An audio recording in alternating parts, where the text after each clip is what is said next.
You're the reason this project keeps falling apart, Reese. You can't keep up anymore. You're falling behind. Slow. Useless. You misjudged him. You will pay! At the exact minute before our FDA submission locked, my screen blinked once, then twice, and the file containing my lab results simply vanished. No warning, no system error, just gone. For a second, I thought it was a glitch, the kind that resolves itself if you breathe slowly, but the empty space where my dataset should have been felt too deliberate, too clean, and that's when the shock hit hard and cold. I pushed back from my chair and scanned the room. Most people were buried in their monitors, but Liam Mercer was watching me with that tight little smile he used whenever he thought he'd proven his modern leadership. I asked, steady as I could. Liam, did you see my results file? It was here a moment ago. Maybe you clicked the wrong thing. Happens with age. The words landed like a slap I'd already learned not to react to. My throat tightened, that familiar mix of humiliation and restraint pressing upward. But I swallowed it. Reacting would only feed him. Instead, I turned back to my monitor, forcing my hands not to shake as I pulled up the audit system, half hoping I was wrong, half knowing I wasn't. And there it was. The audit trail scrolled down in a calm, unforgiving list, each action stamped with time. Device ID and user, my file, my clinical result had been deleted exactly 3 minutes earlier. Deleted by L. Mercer. The breath caught in my chest, not fully forming into anger, not yet. Just a hard, painful nod of disbelief. He hadn't even tried to hide it, or maybe, worse, he thought I wouldn't dare check. Liam stretched, grabbed his jacket, and strutted toward the door like a man who believed the room and the story belonged to him. The screen flickered again. The words, data missing, pulsing in bright red as if announcing my burial. Liam glanced back only long enough to flash a confident grin. The kind someone wears when they think they've already won. I stayed frozen in front of the glowing message, shock still tightening around my ribs, realizing the deletion wasn't clean, not even close. The quiet humiliation began long before anyone spoke. It started when Liam called a quick emergency meeting and, with a smile that didn't reach his eyes, pointed me to the chair farthest from the table. It looked accidental to anyone who didn't know him, but I knew better. The distance was intentional, a tiny, polished act of exile as I sat down. A low murmur passed between a few team members, the kind people pretend not to hear. I felt my stomach pull tight, the kind of tightening that comes when you realize someone wants to make an example out of you. Liam stood at the front with an air of rehearsed disappointment. We have an integrity issue. He began, pacing slowly as if lecturing a room full of interns. Certain team members haven't been maintaining data consistency. His eyes slid toward me in a way that didn't require him to say my name. The jab landed with precision, age, reliability, competence all wrapped into one convenient accusation. I kept my hands folded, knuckles pressed together beneath the table. Speaking would only make the humiliation louder.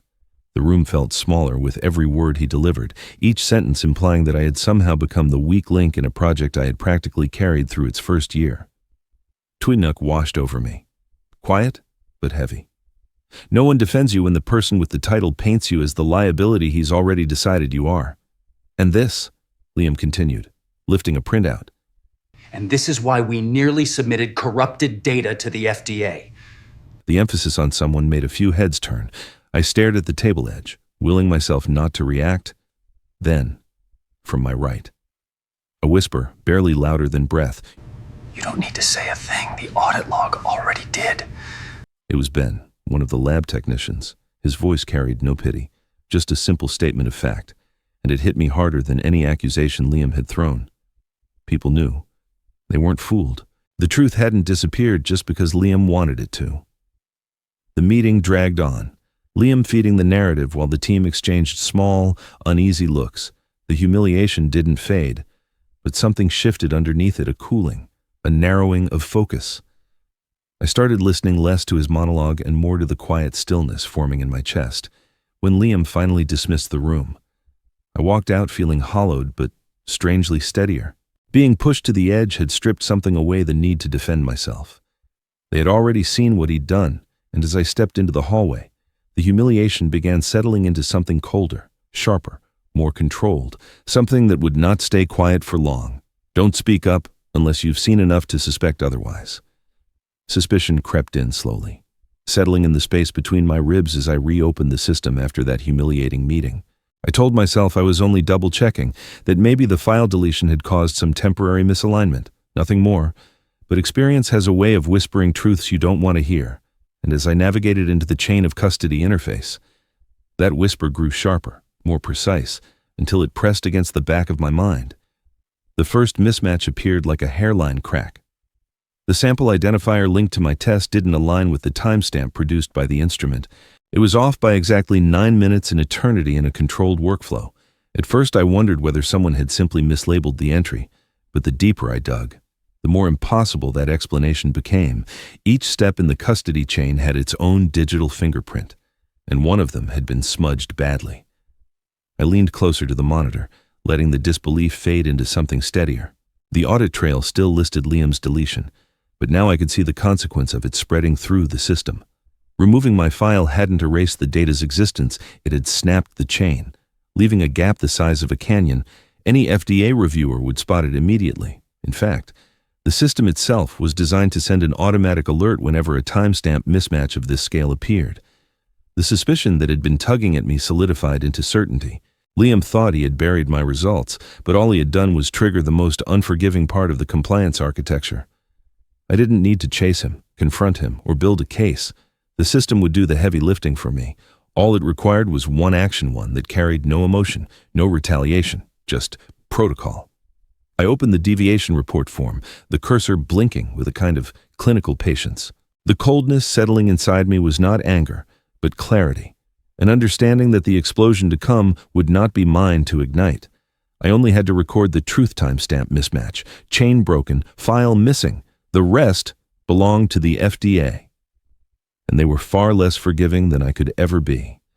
By the time I hit save, the last trace of doubt inside me had cooled into something sharp, calm, and inevitable. I sat back and watched the screen refresh, the logs reshuffling themselves into a narrative that could no longer be rewritten.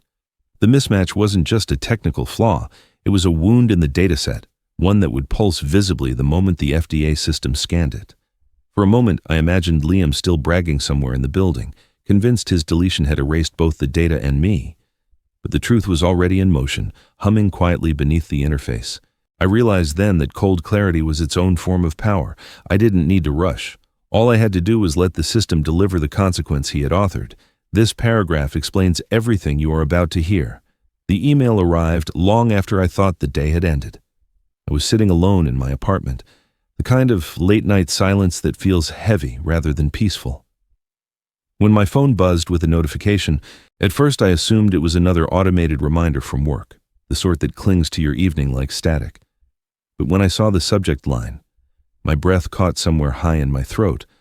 Unusual data activity alert, immediate verification required.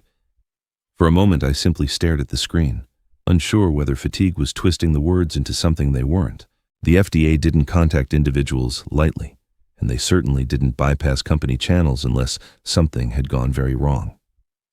Confusion washed over me, sharp and disorienting.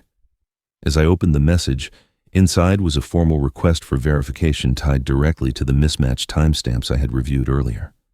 The system had flagged the break in the chain of custody and routed the alert to the person on file as the authorized data custodian for the sample. That person apparently was still me.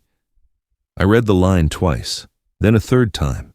Waiting for the shock to settle into something slower, the first wave was disbelief. The second was recognition. Liam hadn't received this email. Neither had the company. The warning had come straight to me because the FDA's record still listed my credentials as the primary integrity verifier. For all his calculated arrogance, he had deleted the data of the one person whose name the system trusted above his. A startled, almost involuntary laugh escaped me. It wasn't amusement, exactly more like the release of a pressure valve that had been tightening since he smiled across that meeting room. So, I muttered to the empty apartment, You deleted the file belonging to the only person the FDA actually listens to. The irony was bright enough to sting, but beneath that sharp edge, something heavier stirred. The confusion began folding into a deeper feeling. A thickening weight I could sense gathering inside my chest. This wasn't vindication, not yet. It was the awareness of what this alert meant. The system hadn't merely noticed a mistake, it had detected a violation, and it had reached out to me with the expectation that I would confirm or deny it. My confirmation could unravel everything Liam had tried to build around his lie. I sat back on the couch and read the email again. Slower this time, letting the meaning settle into place. A part of me wanted to react rage, relief, triumph, but none of those emotions fully surfaced. Instead, there was a tightening calm, a steady compression of everything I hadn't said all day. The humiliation, the suspicion, the silent calculations they condensed into a single quiet pressure behind my ribs. The explosion hadn't happened yet, but the fuse had already been lit. Smart viewers will stay for this part because it changes the whole story. The silence in my apartment felt sharper the next morning, as if the email from the FDA had rearranged the air itself. I woke early, long before my alarm, with the kind of tension that sits at the base of your spine and refuses to fade. There were no dramatic thoughts, no revenge fantasies, no imagined confrontations with Liam. Just a clear, tight stillness. I knew what the system expected from me, and I knew exactly what I needed to do. I opened my laptop and logged into the compliance portal, the familiar interface loading with its usual clinical calm. The cursor blinked in the upper corner, waiting for my credentials, as though the system had been holding its breath along with me, when my dashboard appeared. I went directly to the deviation report section. I had completed hundreds of these in my career, each one a dull administrative necessity. Today, the silence around it felt different, charged, almost electric. My hands hovered for a moment before touching the keys, not because I questioned what I was about to do, but because of the weight of how simple it would be. No drama, no announcement, no accusation, just protocol. Just the truth. I opened a new report and began typing. The room felt unnaturally quiet, like the kind of quiet you hear before a storm breaks over the horizon. The air itself seemed to tighten as the words appeared on the screen. Missing raw file. Timestamp mismatch. 2 lines. Nothing more. I didn't mention Liam. I didn't need to. The system didn't care about office politics or petty power plays. It only cared about integrity. And integrity had already recorded his name in the audit log with brutal clarity. I reviewed the form once, then again, slower. There was no anger in me anymore, not the humiliation from the meeting, not the confusion from the night before. Just a focused calm. The kind that arrives when every piece of the puzzle finally settles into its rightful place. When I clicked submit, the sound was almost too soft for what it represented.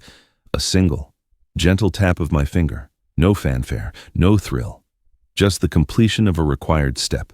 The screen refreshed, and a confirmation banner slid across the top. Deviation submitted.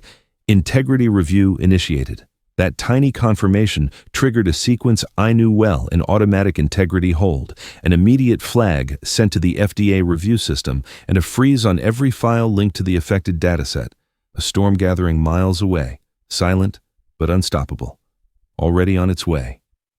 I sat back in my chair and let out a long breath I hadn't realized I was holding.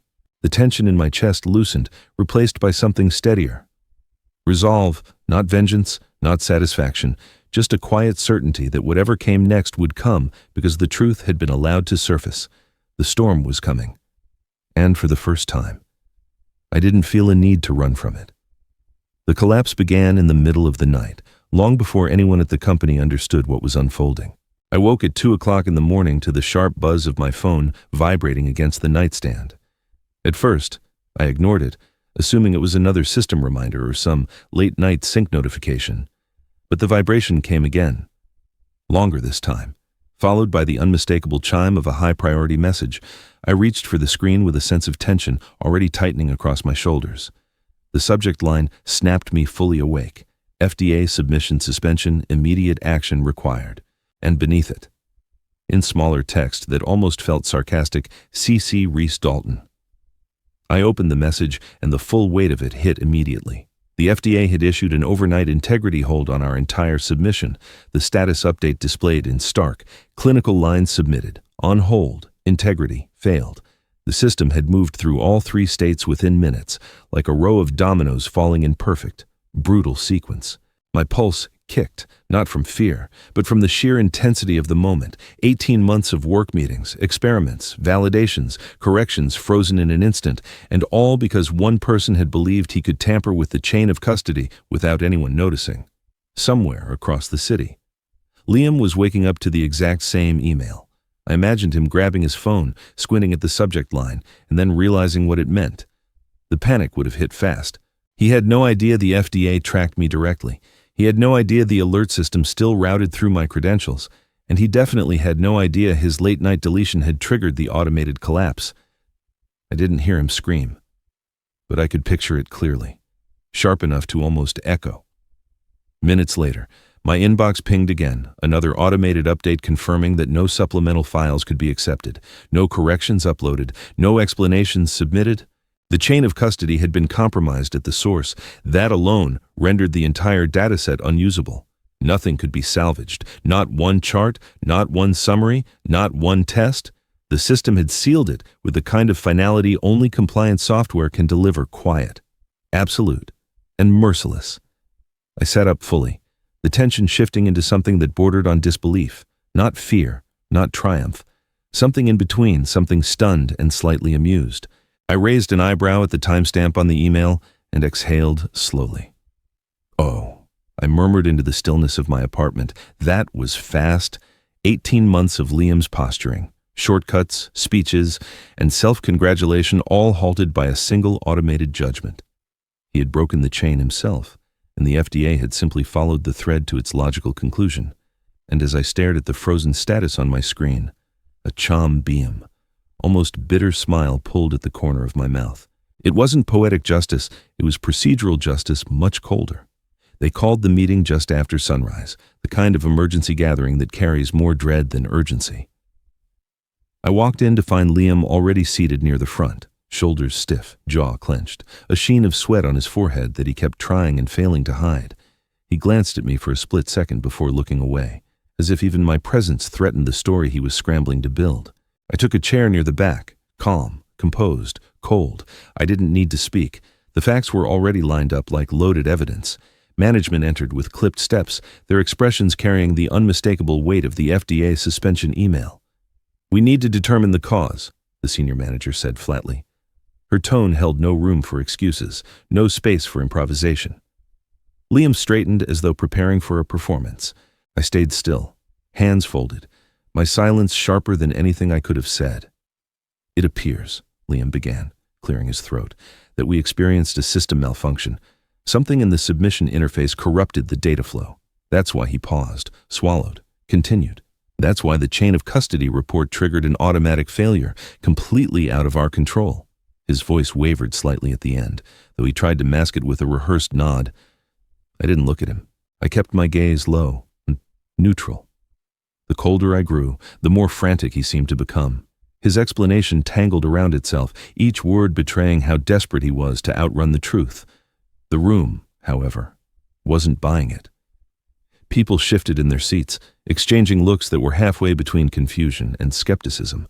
The senior manager finally raised a hand, silencing him. "Enough. Let's just pull the audit log." Those 6 words landed like a blade on the table. My pulse didn't spike. I didn't lean forward. I simply waited as the technician connected the conference screen to the system. Liam, on the other hand, suddenly adopted a rigid stillness, as if bracing for impact he hoped wouldn't come. But the system had no interest in protecting him. The audit window opened in full view of the room. A list of time-stamped actions filled the screen, stark and unforgiving. And then the highlighted entry appeared, deleted by L. Mercer. Time 8:43 p.m. Silence dropped over the room like a sealed vault door. No scrambling explanation could touch that line. No performance could rewrite it. Liam's face drained of color, his lips parting soundlessly, for the first time since this began. He looked small-cornered by the very system he claimed had failed him. I let the moment settle before I moved. Just a tiny shift, tilting my head the slightest degree. "Looks like the system doesn't agree with you," I said softly. The words weren't loud. They didn't need to be. The pressure in the room did the rest. And that was when Liam finally stuttered a broken syllable. thin and collapsing under its own weight. Truth had spoken for me. All I had to do was let it land. The moment the audit log exposed Liam's deletion, a heavy stillness filled the room, but beneath that stillness, something hotter coiled inside me, anger held tight, compressed into a sharp, controlled pressure. I didn't speak. I didn't need to. My silence had already begun doing its work, pushing Liam closer to the edge than any accusation could. And yet, anger flickered in my chest, a restrained fire burning quietly behind my ribs. The senior manager broke the silence first. "We need additional statements."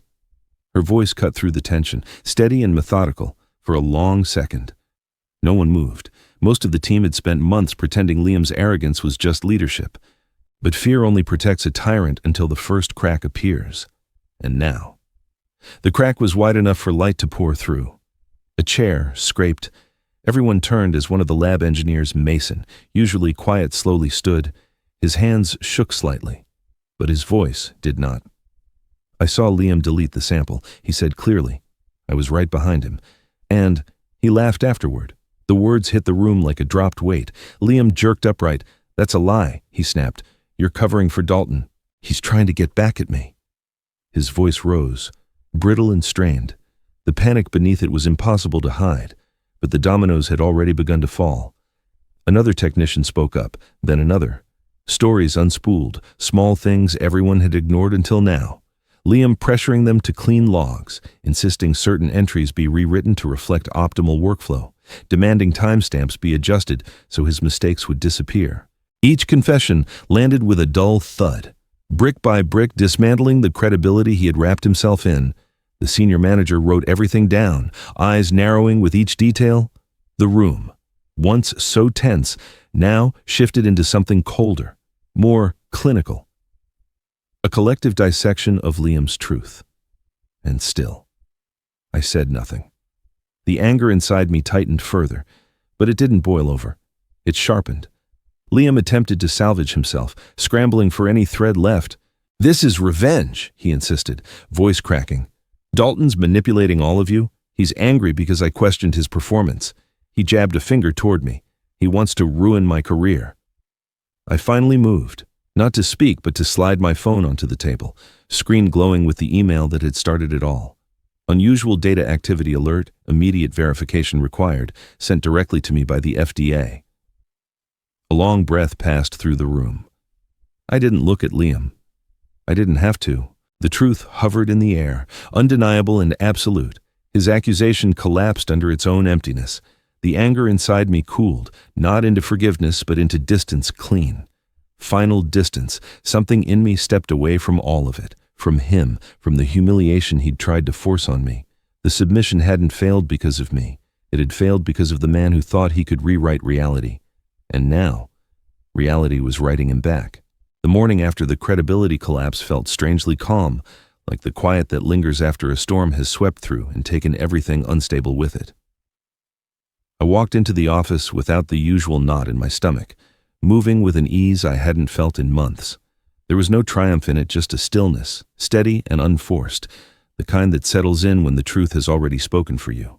Before I even reached my desk, the senior manager called me into her office.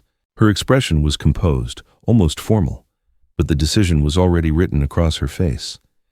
"Reese," she said, "Liam has been removed from the project effective immediately." She slid a printed notice across the table. "He's suspended pending full investigation. All access privileges revoked." I nodded, not surprised. The facts had cornered him long before the company issued their verdict. Then she handed me a second document, this one, carrying the seal of the FDA.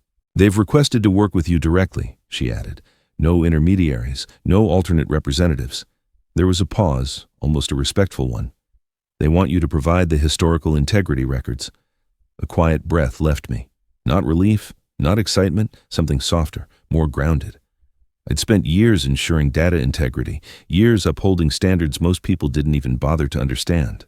Now the FDA was asking for me by name, not the title, not the department, not the manager, me. When I entered the conference room for the audit preparation, the entire team looked up. Not with pity, not with hesitation, something closer to acknowledgement. I took my seat at the head of the table, opened my laptop, and began walking them through the corrective steps. My voice stayed even, my pace steady.